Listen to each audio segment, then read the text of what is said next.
서곡이라고 할 때는 본곡에 앞선 곡이라는 의미에서 서곡이라고 합니다. 서곡, 본곡.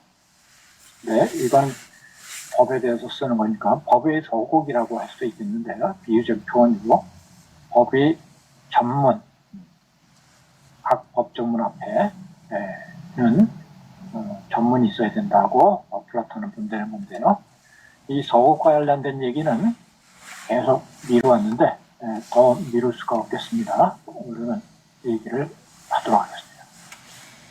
정치가 편의 핵심적인 내용 일부를 다다음 주에 우리 강좌를 마무리를 해야 되는데요.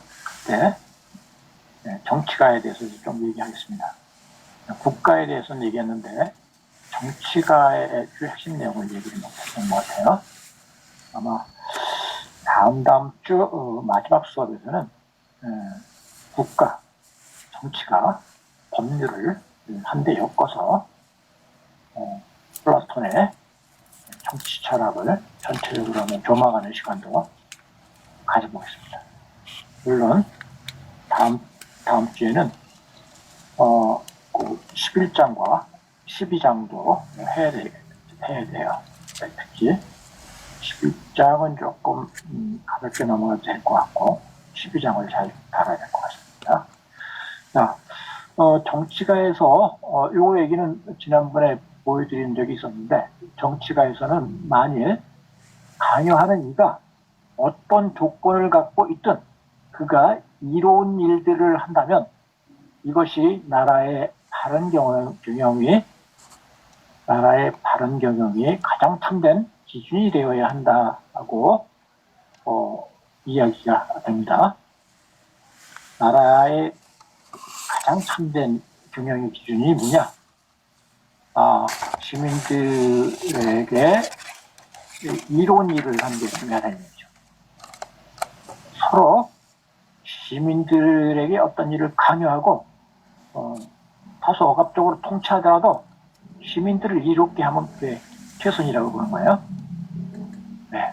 그래서 말을 안 들으면 추방하고 경우에 따라서 죽이고 이런 일이 벌어진다 하더라도 시민들을 이롭게 하는 게 무엇보다 더 중요하다.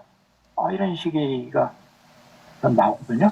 정치가에서 나오는데, 그러나 법률에서는 이 문제와 관련된 답을 제시합니다.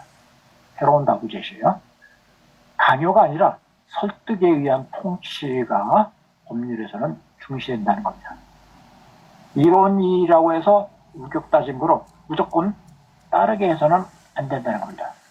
플라톤은 법률에서 입법을 통해 나라 안에 분별과 자유와 우정이 있게 되도록 하고자 합니다. 그런데 입법의 목표가 아무리 훌륭하더라도 시민들이 법에 자발적으로 복종하고자 하지 않는다면 그 목표는 제대로 실현될 수 없을 겁니다. 더구나 자유와 우애를 실현하려는 플라톤으로서는 시민들이 법에 복종하도록 하는데 강요나 강제보다는 그들의 자발성을 이끌어내는 일이 더없이 중요하다고 보았습니다. 그렇다면 시민들을 어떻게 법에 복종하게 할 것인가? 이 관련해서 플라톤 이전에는 이에 대한 답은 강제였지만 시민들을 어떻게 복종시키느냐? 강제로 복종시키는 거죠. 그러나 플라톤은 법률편에서는 설득의 방식을 적극적으로 활용하게 됩니다. 플라톤의 생각은 전통적인 방식과 달리 법 전체 앞에 그리고 개별 법조문들 앞에 설득과 권고의 성격을 지니는 전문 혹은 서곡을 두어야 한다는 제안을 하고 있습니다. 그는 전문의 필요성을 분명히 하기 위해서 의사의 비유를 듭니다. 그는 두 종류의 의사, 즉 자인 의사와 노예 의사의 진료 방식을 비교하고 이를 통해 시민들을 어떻게 법에 복종하게 할 것인지를 밝히고자 합니다. 그 의사의 비유는 다음과 같습니다. 노예 의사들은 노예들의 질병 하나하나에 대해 어떤 설명을 해주지도 않고 들어주지도 않습니다. 그러면서 정확한 지식을 가지기라도 한 듯 참주처럼 자신만만하게 경험에 비추어 판단한 것을 각자에게 처방해 주고는 서둘러 앓고 있는 다른 간의 노예에게로 가버립니다. 다른 한편 자유인 의사는 질병을 초기 상태부터 본질적으로 면밀히 살펴보고 환자 자신뿐 아니라 그의 친구들과 상담을 해서 질병에 걸린 자들로부터 스스로 뭔가를 배우는 동시에 할 수 있는 한 환자를 가르치기까지 합니다. 그리고 어떻게든 환자를 설득할 때까지는 처방을 내리는 법이 없습니다. 설득을 통해 환자가 온순해져서 의사의 말을 계속 잘 따르도록 만들고 놓고서야 환자의 건강을 회복시키는 일을 완수하려 들겠지요. 아주 이상적인 의사 얘기를 하는군요. 그렇죠? 바로 자유인 의사와 진료받는 환자, 이 관계는 환자가 바로 일반 시민들이죠. 자유인 의사는 입법가라든가 통치자 쪽이죠. 그렇죠? 근데 어떻게 법에 따르게 해야 되냐? 여기서처럼 왜 질병을 초기 상태부터 본질적으로 면밀히 살펴보고 그래요. 그리고 환자뿐 아니라 친구들과 상담을 해서 뭐가 문제라는 걸 알려주고, 그렇죠? 그 환자로부터 배울 거 있으면 배우고 시민들로부터 배울 게 있으면 배우고 또 가르쳐줄 수 있는 게 있으면 가르쳐주고, 그렇죠? 그리고 무조건 법에 따르게 강요하기보다는 시민이 충분히 납득할 때까지 충분히 설명해주고 법에 따르게 해야 된다는 식의 얘기를 하고 있네요.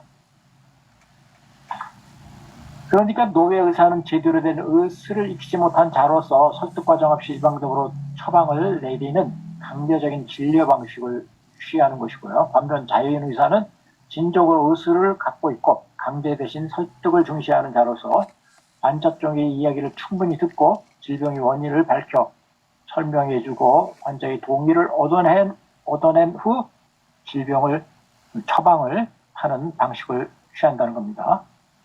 여기서 의사들과 환자의 관계는 입법가와 시민의 관계를 나타내고 노예 의사의 일방적인 진료 방식은 법조문만을 나열하는 전통적인 입법 방식을 비유한 것이라면 자유인 의사의 진료 방식은 새로운 입법 방식을 비유한 것이라고 볼 수 있다는 겁니다. 이와 관련해서 이런 얘기를 4권에서 1차적으로 했었고요. 그리고 9권에서 우리가 조금 이따 9권을 살펴볼 텐데요. 9권에서 다시 이와 관련된 언급을 합니다. 지금 처한 상황에서 말하건대 법률 제정에 관한 일들이 결코 어떤 방식으로든 한 번도 옳게 수행되었던 적이 없다. 전 시대의 법률을 제정하는 모든 사람을 우리가 노예에게 치료받는 노예들의 비유했을 때 우리가 비유를 잘하지 못한 것이 아니었다. 다음과 같은 점을 우리가 잘 알아야 하니까요. 보면서 자유인 의사가 자유인 환자와 나눈 대화를 이론 없이 경험으로 의술을 행하는 어떤 의사가 듣는다면 그가 철학하는 것에 가깝게 말들을 사용하여 신체의 본성 자체에 소급해서 질병을 근원에서부터 파악하는 장면을 목격하고서는 그는 즉시 폭소를 터뜨리며 이렇게 말할 것이다. 멍청한 사람, 환자를 치료하는 게 아니라 거의 교육하고 있군. 마치 환자가 건강을 회복하는 것보다 의사가 되는 것을 원하기라도 하듯이 말이지. 네. 그러니까 의사가 그냥 치료하는 것이 아니라 이런저런 대화를 나누고 질병에 대해서 자세히 설명해주고 그러는 과정을 거친다는 얘기죠. 플라톤은 법에 시민들이 복종하게 만드는데 이런 자유인 의사가 하듯이 하고 싶어 합니다. 시민들이 법을 왜 따라야 되는지 충분히 납득하고 법에 따르도록 해야 한다는 겁니다. 그게 중요하다는 거죠. 그러니까 법 취지라든가 그걸 충분히 이해하고 따르게 만들려니까 일종의 교육을 시키는 곳이라고 볼 수가 있는 거죠. 네. 이런 식으로 시민들을 법에 따르게 하고 통치하는 것을 갖다가 플라톤이 이상적으로 좀 생각하고 있었습니다. 그리고 국원에선 또 이런 말도 나옵니다. 법률은 사랑과 지각이 있는 부모의 모습을 하고 나타나야 한다고 생각해야 할까요? 아니면 참주와 전제, 군주와 같은 식으로 명령과 협박하는 내용을 벽에다 게시하고 나면 그만이라고 생각해야 할까요? 이 물음에 대한 플라톤은 어떤 답을 하고 싶은지는 아실만하죠? 국원에서는 물경죄와 관련해서 법의 전문을 제시하기도 합니다. 국원에선 형법론이 나오는데요. 어떤 죄에는 어떤 벌을 줘야 되느냐 이 논의가 나오는데 먼저 불경죄에 관한 논의를 합니다. 불경죄에 대한 논의를 하면서 법의 전문을 하나 제시하고 있습니다. 잠시 후에 그걸 살펴볼 겁니다. 또 사관에 따르면 전문은 교육받지 않은 군중에게 적응 가능한 정도로 쉽게 써야 된다는 식으로 얘기를 합니다. 네. 교육받지 않은 사람들도 이해하고 납득할 수 있을 만큼 전문을 써야 된다는 식으로 얘기합니다. 그러나 법의 전문이 모두 일반 군중을 위한 것은 사실상 아닙니다. 때로는 법의 전문을 통해서 어떤 전문적인 철학자라든가 이런 사람들을 설득하는 식의 내용도 들어가기도 합니다. 전문 속에는. 플라톤은 이성적인 설득에 의해 시민들의 법에 자발적으로 복종할 수만 있다면 그것이 최선이라고 생각했을 것입니다. 하지만 그는 시민들의 성향이 다양하므로 이성적인 설득만으로는 한계가 있다고 본 것 같습니다. 그래서 그는 법정과 관련해 주된 설득 대상에 따라서 설득 방식을 좀 달리하고 있습니다. 어떤 대상을 향해서는 필연적인 논증을 통해서 필연적인 논증하는 내용을 통해서 설득합니다. 전문에 필연적인 논증이 담겨요. 대표적인 경우가 오늘 10권도 좀 볼 텐데요. 법률 10권에서는 신존재 증명 이런 게 나오는데 그 신존재 증명은 필연적인 논증으로 제시하고 싶었던 것 같아요. 필연적인 논증으로. 근데 어떤 경우는 개헌적인 논증 차원에서만 논증을 통해서 설득하려 시도하고 어떤 경우에는 종교나 관습에 근거하면서 감정의 호소함을 통해서 시민들을 법에 따르도록 이끌고자 하는 부분도 있습니다. 그래서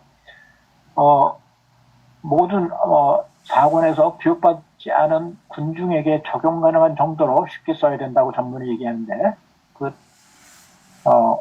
누구를 대상으로 삼느냐에 따라서 전문의 내용 수준이 달라집니다. 네. 플라톤이 이렇게 그 대상에 따라서 다른 설득의 방식을 취하는 것과 관련해서는 제가 2017년에 플라톤의 법률에 나타난 입법가의 참된 서술이라는 제목으로 글을 쓴 적도 있습니다. 자, 이 정도 하고요. 그러니까 이 전문은 9권에서 이제 전문 하나 보게 될 거고요. 10권은 한 권 전체가 거의 다 전문입니다. 이 10권도 살펴보게 될 겁니다.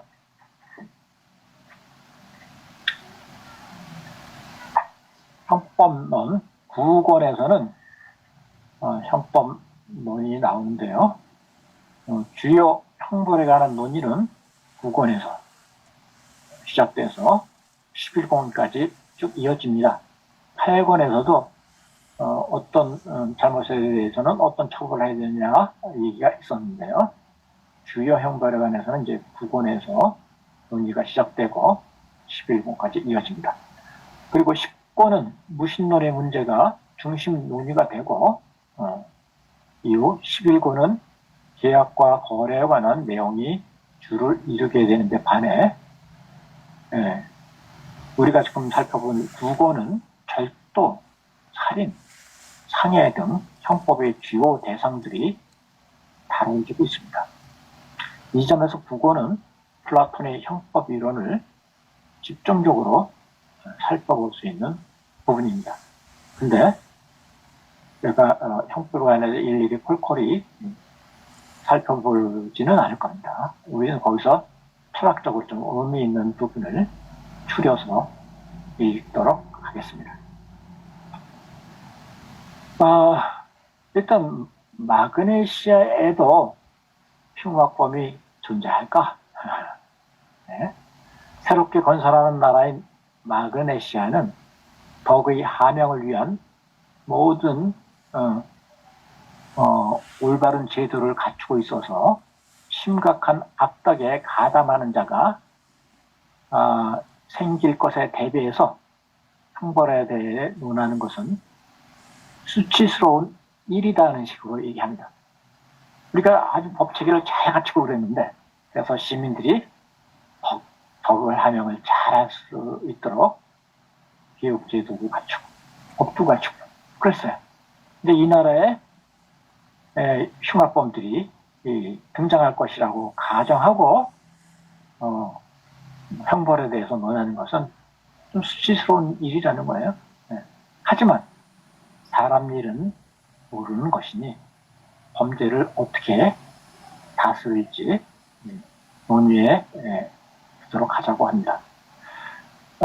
인간 본성이 모든 허약함을 각별히 주의해서 신전 약탈 및 이와 유사한 종류의 치료 불가능한 다른 모든 것들에 관한 법률을 이야기하겠다고 하면서 처음 이제 신전 약탈과 관련된 얘기부터 시작을 합니다. 여기서 서곡이 등장해요. 아테네인은 강절성을 띠는 법정들 앞에 권고와 소뜨기 성격을 갖는 서곡이 있어야 한다는 지론에 따라 율법죄라는 중대 범죄의 처벌 조항을 열거하기에 앞서서 먼저 서곡을 제시합니다. 앞서 합의된 논의에 따라 이 모든 것에 관한 서곡을 가급적 간략하게나마 미리 말해줘야 한다고 아테네인은 얘기합니다. 낮에 나쁜 욕망이 부름을 받고 밤에 일어난 나쁜 욕망의 인도를 받아 어느 한 신전을 털러가는 사람과 누군가가 대화를 나누며 다음과 같이 권고의 말을 한다고 해봅시다 하면서 전문을 하나 제시해요. 신전 약탈을 막 노리는 어떤 사람을 대상으로 해서 하는 얘기예요. 놀라운 이여, 지금 당신을 움직여 신전 약탈을 하러 가라고 재촉하는 악은 인간적인 악도 아니고 신적인 악도 아닙니다. 그것은 오래되고 정화되지 않은 악행으로부터 사람들 사이에 자라나는 어떤 들쑤심이요 주변을 맴도는 저주스러운 것이니 당신은 온 힘을 다해 각별히 주의해야 합니다. 무엇이 그것을 막아주는 것인지를 배우십시오. 당신에게 그와 같은 어떤 생각이 생길 때는 앵마기를 하러 가십시오. 악을 쫓아내는 신들의 신전에 청원자라 가고 우리가 훌륭하다고 하는 사람들이 모임에 가서 한편으로는 듣고 다른 한편으로는 스스로 말하려 노력하십시오. 모든 사람은 아름다운 것들과 정의로운 것들을 받들어야 한다고 말이죠. 반면에 악한 자들이 모임에서는 뒤도 돌아보지 말고 달아나세요. 당신이 그렇게 해서 질병이 완화된다면 다행입니다. 하지만 그렇지 못한다면 죽는 것이 더 낫다고 생각하여 삶을 떠나십시오. 예. 신전낙탈하고 그런 불경죄를 저지르려고 마음먹는 하면 그게 질병스러운 마음이 완화되지 않으면 차라리 삶을 떠나라고 얘기하네요. 네. 하여튼 이게 이렇다면 서곡 중에 하나입니다. 서곡 내지 전문이 다양한 형태로 있는데요. 신전 낙탈과 관련해서는 이런 거네요. 그리고 이런 서곡을 모든 종류의 불경스럽고 나라를 망치는 일을 꾀하는 자들에게 불러주도록 합시다. 이 서곡을 듣고 따르는 자에게는 본곡은 잠자코 있어야 하지만 따르지 않는 자에게는 서곡에 이어 법률이 큰 소리로 노래하도록 해야 합니다. 네, 본곡이 바로 법률이죠. 신전 낙탈범에 대한 형벌은 간의 노예나 외국인일 때는 태형과 추방형에 처한다. 반면 자유인일 때는 사형이다. 자국의 시민을 더 엄하게 처벌하는 이유는 자국의 훌륭한 교육과 양육에도 불구하고 범죄 행위를 피하지 못했기 때문입니다. 여기서 그러니까 앞에 봤던 서곡을 제시하고 그 다음에 형벌 내용을 소술하는 거예요. 신전 낙탈범에 어떤 형벌을 줘야 되는지, 노예나 외국인일 때는 이렇게 하고 자유 시민일 때는 사형에 처하고 이런 식으로 법조항을 놔야 하는 겁니다.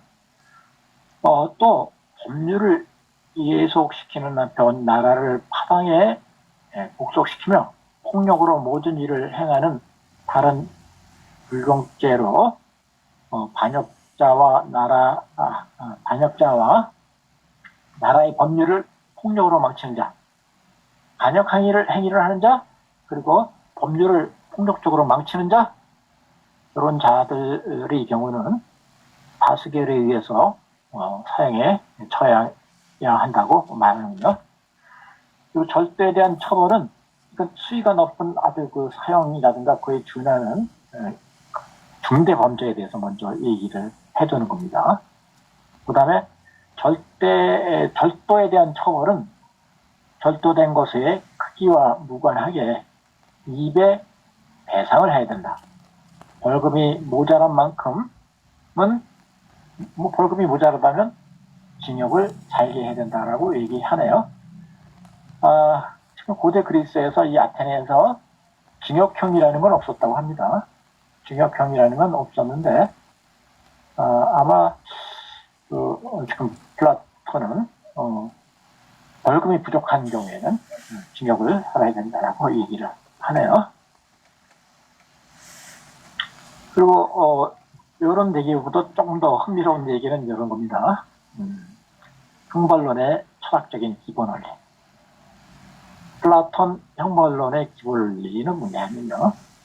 모든 나쁜 사람은 모든 점에서 비자발적으로 나쁘다라고 보네요. 나쁜 사람들은 비자발적으로 나쁘대요. 자발적으로 나쁜 건 아니죠. 비자발적이라는 것은 고의로 나쁜 것은 아니라는 거죠. 나쁜 사람은. 그러면서 부정한 자는 아마 나쁜 자이겠지만 나쁜 자는 비자발적으로 그렇다라고 있는 얘기를 하네요. 이 얘기는 간단하게 말하면 부정한 자는 비자발적으로 부정하다는 얘기죠. 나쁜 사람은 비자발적으로 나쁘고 또 나쁜 사람에 속하는 또 부정한 사람도 역시 비자발적으로 부정하다는 거네요. 부정의한 행위를 했을 때 처벌을 하게 되고 그러는데요. 부정의한 행위를 했을 때 처벌을 하게 되는데 부정의한 행위는 비자발적으로 이루어진다네요. 이렇게 되면 좀 어려움이 있어요. 형벌을 정하고 그러는데 상당히 어려움이 있어요. 통상적으로 판결을 하고 그럴 때 이 범죄행위 일할 때 이 사람이 고의적으로 했느냐 아니냐가 상당히 중요한 상황이니까 사실 그걸 큰 형벌을 주고 그러는데 중요한 상황이죠. 그렇죠? 고의성이 있었느냐 아니냐, 계획적이냐 아니냐, 이게 상당히 중요한 상황인데 플라톤은 지금 부정의한 자는 자발적으로 부정의한 게 아니래요. 모든 부정의한 사람은 자발적으로 그런 게 아니라는 얘기죠. 그래서 보통 형벌을 정하고 그럴 때 자발적이냐 아니냐를 구분하는 게 무엇보다 중요한 사항인데 그게 의미 없게 돼버리네요. 이렇게 부정의한 행위의 자발성을 배제하게 되면 어떤 일이 벌어져요? 예. 형벌을 어떻게, 형량을 정하고 그래야 될지 난감해져요. 난감해지는데. 그래서 예상 반론으로 아테네인이 이렇게 얘기해요. 자기가 부정의한 행위는 비자발적으로 부정의한다. 이렇게 얘기한 다음에 사람들이 반론을 필 것 같으니까 스스로 이런 얘기예요. 여러분들은 내 얘기를 듣고 입법을 하라는 겁니까? 말라는 겁니까? 하고 물을지 모릅니다. 라고 얘기해요. 그러니까 아테네인인 대화 상대자들과 더불어서 이제 입법을 하고 있는데요. 그 두 사람이 클레이니아스와 네일로스가 입법을 하라는 겁니까? 말라는 것입니까? 하고 반문할지 모른다는 얘기죠. 네. 형량을 어떻게 정해야 되냐? 상당히 난감해져요. 부정의한 행위는 전혀 자발적이지 않다고 생각해서 모든 경우에 균등하게 형벌을 정해야 되는가? 어떻게 해야 되냐? 이거 난감한 문제에 봉착하게 돼요. 근데 모든 나쁜 사람은 비자발적으로 나쁘다는 거 공감이 됩니까? 모든 나쁜 사람은 비자발적으로 나쁘다. 자발적으로 나쁜 사람은 없대요. 자발적으로 나쁜 행위, 부정의한 행위를 하는 사람은 없다는 거죠. 그럼 도둑질하는 사람도 비자발적인 행위라고 보는 거예요. 이거와 관련해서 논란이 있죠. 일단 플라톤이 초기 대학편부터 이 문제가 논란거리로 제시돼요. 소크라테스의 역설로 제시돼요. 그 말미에 검토할 수 있도록 내용을 좀 정리해 놓은 게 있어요. 그때 한번 다시 생각해 보도록 하겠습니다. 그래서 기존에는 모든 위의 행위는 부정의한 것이라고 보고요. 그 부정의한 행위가 자발적으로 이루어졌는지 비자발적으로 이루어졌는지를 구분함을 통해서 형량을 정했어요. 근데 자발적인 부정이라는 표현은 말할 것도 없고 이것 부적절할 뿐이 아니라 자발적인 부정이라는 건 성립 안 되는 얘기예요. 부정의한 행위는 비자발적으로 마지못해서 행해지는 것이라고 보니까 자발적인 부정의란 적절한 표현이 아니에요. 그건 말할 것도 없고 비자발적인 부정이라는 표현도 부족하다고 이제 얘기하네요. 비자발적인 부정이라는 표현도 부적절하다고 문제 삼아요. 아테네인이. 기존 관점에 따르면 해를 끼치길 원하지 않지만 해를 끼치게 되면 그의 행위는 비자발적인 부정의로 간주됐어요. 비자발적으로 부정의한 행위를 했다라고 그렇게 이해했어요. 근데 이는 잘못이라는 거예요. 이는 잘못이다.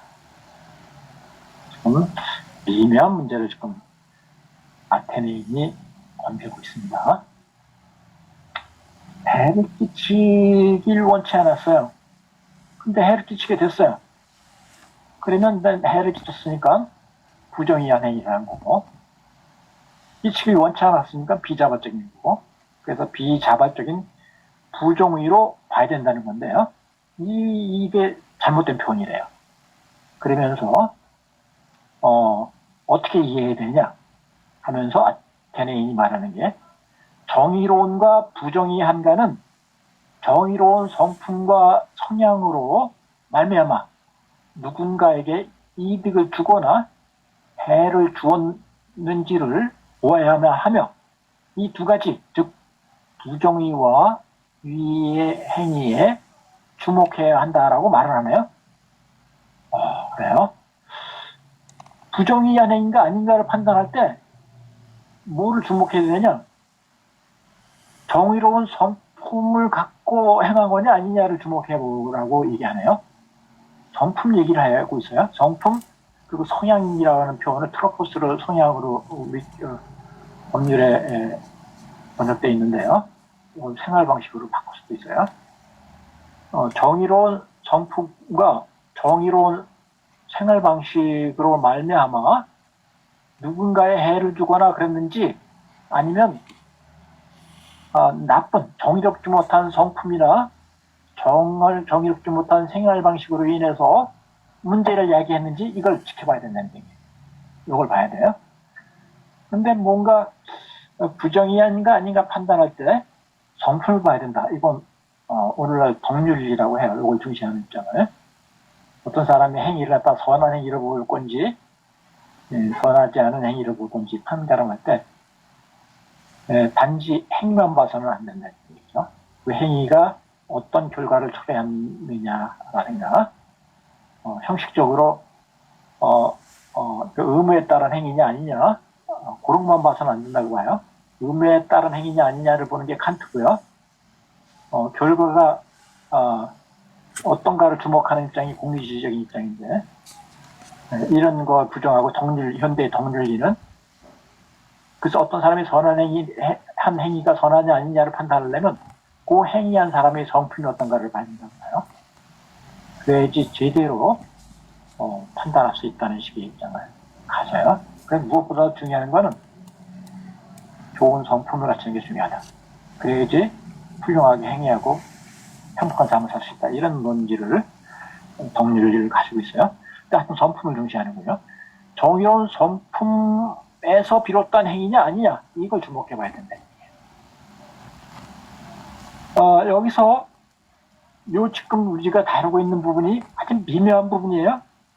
미묘한 부분이란 학자들은 이게 아주 법률에서 제일 까다로운 부분이다라고 말하기조차도 해요. 근데 제가 이해한 범위에서 얘기할 거예요. 제가 이해한 범위에서 해를 주는 행위 유형을 한번 나눠봐요. 나눠보면 이렇게 되는 거예요. 행위가 부정의한 성품으로 인해서 해를 준 것이 아니라면 행위자가 부정의한 성품으로 인해서 해를 준 것이 아니라면 그는 비자발적인 부정의가 아니라 단지 비자발적인 위해를 한 것일 뿐이라는 얘기입니다. 그러니까 부정의한 행위하고 위해를 준 행위를 구분하는 거예요. 부정의와 위해를 구분하는 거예요. 해를 준 것과 부정의를 행한 것을 구분하자는 얘기죠. 그러니까 부정의한 성품으로 인해서 해를 준 것이 아니라면 그 행위는 부정의한 행위라고 말할 수 없다는 얘기죠. 부정의한 행위. 그런 행위는 비자발적인 부정의가 아니라 비자발적인 위해를 한 것일 뿐이라는 얘기죠. 이 경우에는 입법관은 피해자가 그 위해에 대한 보상을 받게 해줘야 하고 보상으로 중재를 받아 상호 불화해서 우회의 상태에 이르게끔 화해를 시켜야 된다는 얘기죠. 하지만 가해자에게 치료 차원의 처벌은 필요 없다라고 보는 겁니다. 지금 이 법률 구건에서는 처벌이라는 걸 갖다가 처벌이라는 건 일종의 치료 의미를 갖고 있다고 봐요. 처벌을 한다는 건 치료한다는 거예요. 근데 법적인 처벌이 필요 없대요. 필요 없다는 거예요. 이 성품 자체가 부정의한 사람은 아니니까 성품이 부정의하다면 부정의를 바로잡는 게 바로 잡아주는 게 치료인데, 처벌로서 부정의한 성품을 정의로운 성품으로 바꿔줘야 돼요. 최소한 부정의한 성품 상태에서 벗어나게끔 해줘야 돼요. 처벌이라는 게. 처벌이 할 일이 그거라고 봐요. 2차 정도. 근데 이 성품 자체가 뭐 잘못된 건 아니니까 요건 성품을 바로잡아주는 처벌이 필요 없다는 얘기죠. 단지 이 사람은 보상의 의무만 감당하면 돼요. 이렇게 일단 하나 볼 수가 있다는 얘기죠. 그리고 두 번째는 만일 행위자가 부정의한 성품으로 인해 해를 준 것이라면 그는 일단 부정의한 행위를 한 거예요. 근데 모든 경우에 이제 위해든 부정의든 자발적인 건 아니니까 비자발적인 부정의를 행한 거예요. 이런 거. 만일 행위자가 부정의한 성품으로 인해 해를 준다면 그는 비자발적인 부정의를 행한 것이라고 하는 거예요. 따라서 그는 이렇게 비자발적인 부정의를 행한 사람은 그는 보상을 해줘야 될 뿐만 아니라 혼의 질병에 대한 치료 차원의 처벌도 받아야 된다고 봐요. 형벌을 통한 치료의 방향은 보상을 넘어 가르침과 강제를 통해 자발적으로 재범하는 일이 없게 하거나 현저히 줄이는 것이에요. 형벌을 통한 치료를 해야 된다라고 말하는데 그 목적은 재범을 막는 일이라는 거예요. 재범을 막는 거라는 거예요.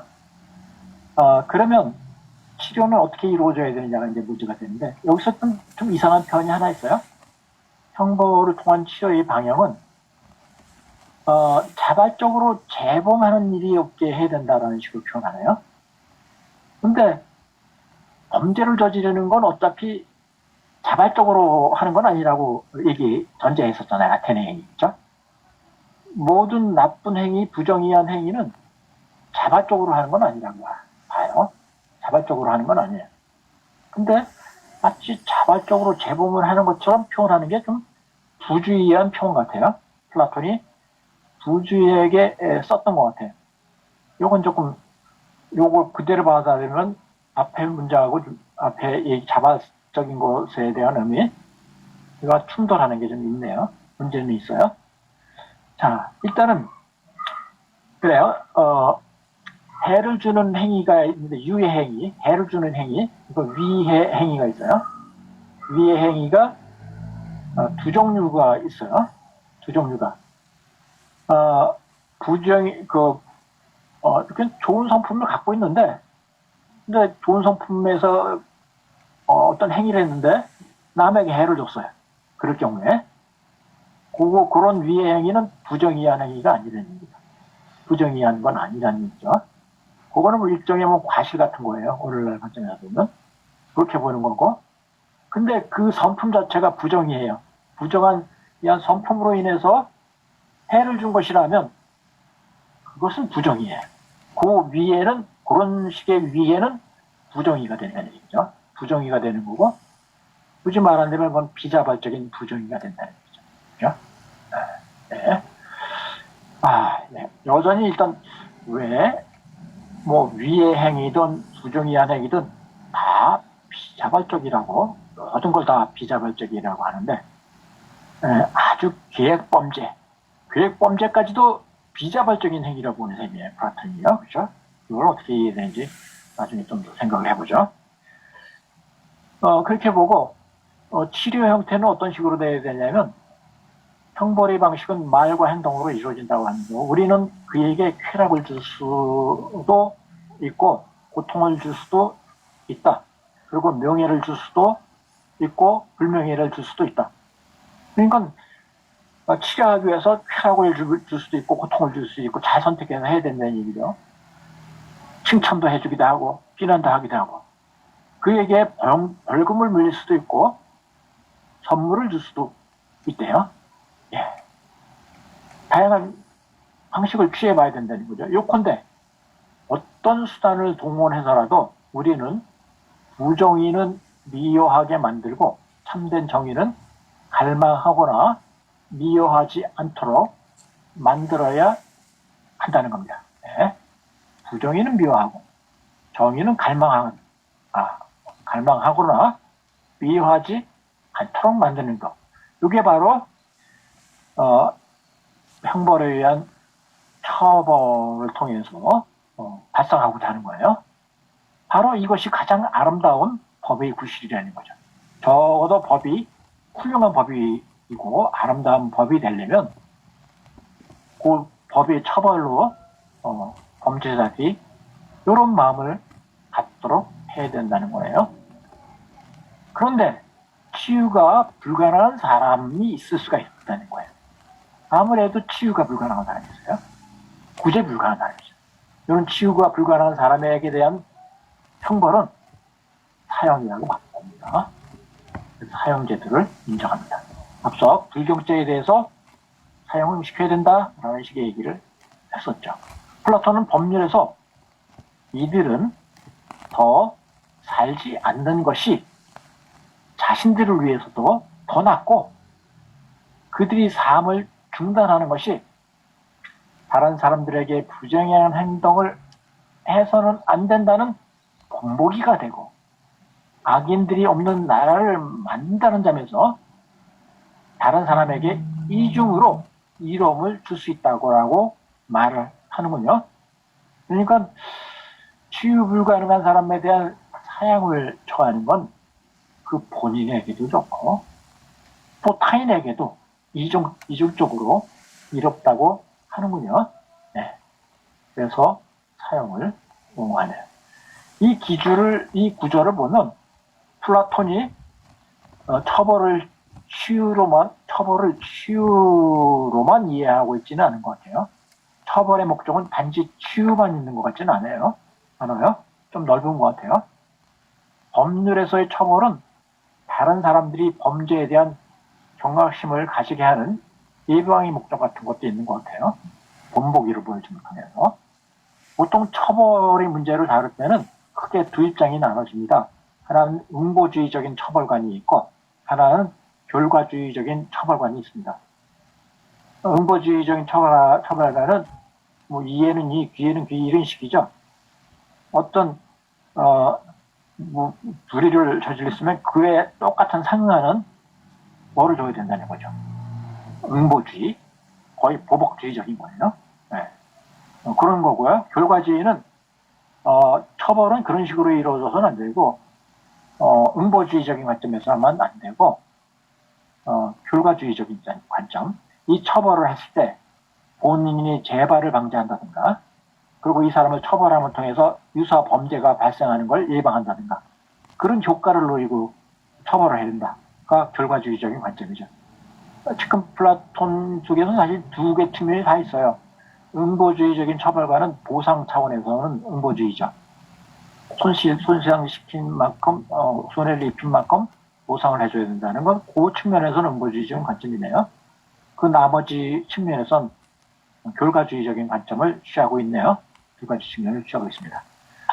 자, 치유가 필요한 잘못의 원인들을 또 얘기하고 있어요.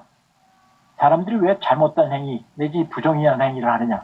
그 원인들로 크게는 세 가지, 세부적으로 말하면 5가지를 열거해요. 크게 세 가지는 뭐냐면 격정과 두려움이라는 거죠. 우린 격정 다른 말은 분노예요. 분노를 못 이겨내서 또 두려움 때문에 뭔가 잘못된 행위를 할 수가 있다는 거죠. 범죄 행위를 할 수가 있다는 거죠. 격정과 두려움으로 인해서. 두 번째는 쾌락과 욕구의 추구에 따라서 잘못된 행위를 할 수가 있다는 거죠. 이게 아주 격정, 두려움, 쾌락, 욕구 이게 큰 원인이 되고요. 근데 더 큰 원인이 되는 것은 세 번째 원인은 무지라고 해요. 무지가 원인이 된다는 얘기죠. 무지, 몰라서 잘못된 행위를 한다고 보는 거죠. 근데 무지도 단순한 무지가 아니고 또 다른 차원의 무지를 구분하기도 해요. 단순한 무지는 기대와 참된 의견과 관련되어 있다. 기대와 참된 의견은 그 자체로는 문제가 되지 않지만 이것들이 잘못된 판단에 기반할 때, 즉 무지에 의해서 행동을 하게 될 때 잘못이 일어난다는 거죠. 하여튼 이 무지로 인한 잘못이 더 큰 잘못이라고 봐요. 무지. 단순한 무지와 대비되는 다른 무지는 이중적이라고 하면서 자신이 모르면서 안다고 생각하는 무지, 이게 가장 큰 위험한 무지라고 얘기를 합니다. 그래서 크게 말하면 우리는 경로와 두려움으로 인해서, 두 번째는 쾌락과 욕구에서, 세 번째는 무지로 인해서 우리는 잘못된 행위, 악한 행위를 할 수가 있다고 좀 말하고 있는 겁니다. 여기서 플라톤의 초기대 편과 다른 측면이 있어요. 그 점에 대해서 잠시 후에 살펴볼 겁니다. 그리고 뭐 살인의 종류를 구분하기도 해요. 비자발적인 살인을 플라톤은 무지에 의한 살인으로 보는 것 같고요. 등등 뭐 살인의 종류를 좀 몇 가지 구분하기도 해요. 네. 뭐 격정에 의한 살인, 그리고 쾌락과 욕구에 의한 살인, 이런 살인도 구분하고요. 하는데, 자, 이 구권에서 두 가지 측면만 더 언급하도록 하겠습니다. 하나는 차선이 나라로 라는 제목으로 구권 말미에 이런 내용이 나옵니다. 구권 말미에 지혜를 가진 통치자라고 하더라도 이 구권 875b 부분에 나옵니다. 지혜를 가진 통치자라 하더라도 절대 권력을 가질 경우 언제까지나 공공의 이익을 추구하고 사익을 멀리하리라는 보장이 없다는 겁니다. 혹 신적인 섭리에 의해서 지혜롭고 언제나 공공이익을 추구할 수 있는 통치자가 출연해 통치를 한다면야 최선일 테지만 그런 통치자는 현실적으로 어디에도 없고 있다 해도 그 정도가 미미할 뿐이라는 거예요. 이런 통치자 확신되다는 얘기예요. 네? 그래서 아테네인이, 더 정확하게 플라톤이 취하고 있는 방식은 인치에 의해서 사익을 추구하고 권력을 남용할 여지를 현실적으로 크게 염려해서 지혜를 가진 자에 의한 통치 대신에 법에 의한 통치란 차선책을 선택한다는 겁니다. 법에 의존한다는 거예요. 이 지혜를 가진 자에 의한 통치는 바로 국가편의 이상이었죠. 철인 통치자의 론이죠. 철인 통치자론. 근데 이 철인 통치자론의 한계를 이렇게 지적하는 거잖아요. 지혜를 가진 통치자라고 하죠. 언제까지나 절대 권력을 지니고서 언제까지나 공공의 이익을 추구하리라는 보장이 없어요. 그래서 지혜를 가진 자에 의한 통치 대신에 법에 의한 통치를 내세우고 있는 거죠. 플라톤이. 이 얘기는 5권에서 이미 이런 5권 전에부터 이런 입장을 벌써 얘기하고 얘기했던 거죠. 앞에서 어떤 얘기가 있었습니까? 바로 4권에서 나왔던 거예요. 크로노스 얘기하면서 어떤 본성도 모든 인간사의 절대적인 통치권을 행사하면서도 강자함과 부정의에 휩싸이지 않을 정도로 온전하지는 못하다는 것을 크로노스라는 신은 알고 있었다는 거예요. 이 이야기는 오늘날에도 진리를 담고 있으며 신이 아니라 죽을 운명인 인간이 나라를 통치하는 한 그런 나라에는 나쁜 일들과 힘든 일을 피할 길이 없다는 거죠. 그래서 이에 대한 처방이 뭡니까? 그러므로 이 이야기의 의도는 우리는 모든 수단을 다하여 이야기로 전해지는 크로노스 시대의 삶을 모방해야 하며 공적인 영역과 사적인 영역에서 나라와 가정을 관리할 때 지성의 분배를 법률이라고 부르면서 우리 속에 들어있는 불사적인 것에 복종해야 한다는 겁니다. 지성에 의해서 법을 제정하고 그걸 지성의 분배라고 얘기하는데요. 그리고 불사적인 우리 속에 있는 불사적인 것에 의존해서 살아야 된다는 얘기죠. 이런, 예, 그래서 어떤 그 지성이 반영된 법률, 법률에 따라서 살아야 된다는 얘기예요. 법에 따라서 법에 의존해야 된다는 걸 얘기하는 거예요. 법은 지성이 분배해요. 우리가 의존할 건 법이라는 얘기죠. 이런 얘기에 이어서 관리들은 법의 노예가 돼야 된다는 얘기까지 5권에선 이어지는 거죠. 예, 우리는 개인들은 절대 권력을 지니고 있으면 어떻게 될지 모르니까. 그렇죠? 절대 권력을 지니고. 그러니까 이 절대 권력은 한 나라의 통치권을 지니는 사람뿐만 아니라 그 나라 안에 여러 기관들의 경우도 너무 비대해지고 큰 권력을 쥐고 있고 그러면 문제가 발생하기 마련이에요. 그래서 무소불위의 권력은 기관 차원에서도 국가적인 전체의 차원에서도 용납돼서 안 된다는 것이 오늘 민주사회에 합의된 내용이죠. 예, 권력돼야 된다는 거.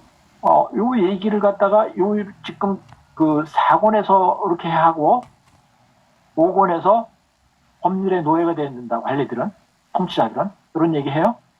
요 얘기 연장선상에서 다시 딱 한 번 또 던져주네요. 법에 의한 처벌해야 되고 그런 얘기를 하면서 다시 한 번 더 상기시켜줘요. 요 얘기를. 그렇죠? 근데 요 얘기와 관련해서 오늘날은 이런 얘기도 해요. 지혜를 가진 통치자라고 하더라도 절대 권력을 가질 경우 언제까지나 공공이익을 추구하리라는 보장이 없어요. 그죠? 근데 이 절대 권력을 철학자인 인간이 아니라 철학자와 같은 AI에게 그 권력을 주면 어떠냐? AI가 절대 권력을 가지고 통치하게끔 맡기면 어떻겠느냐? 이런 가정들을 해봐요. 요즘 해봐요. 그러면 플라톤이 국가에서 실현하고자 했던 철학자 통치가 이루어지지 않겠느냐?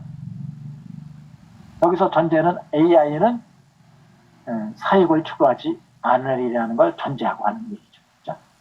근데 AI를 만든 사람들이 이상한 수수를 부린다든가 그러면 안 되겠죠. 근데 그게 아니라 아주 공익만 추구할 수 있도록 프로그래밍된 AI가 절대 권력을 갖고 통치한다면 플라톤이 꿈꾸던 철학자 통치론도 실현될 수 있는 게 아닌가 이런 얘기를 하죠. 오늘날은 그런 얘기도 하죠. 재판을 AI에게 맡기면 어떻겠느냐. 재판이라든가 등등 그런 얘기도 하기도 해요. 네. 하여튼 플라톤의 차선의 정치 이념이 다시 한번 딱 한번 또 돌출되네요. 돌출되고 그 다음에 근데 법치 한계에 대해서는 플라톤이 정치가에서 또 한계점을 좀 얘기하기도 했었어요.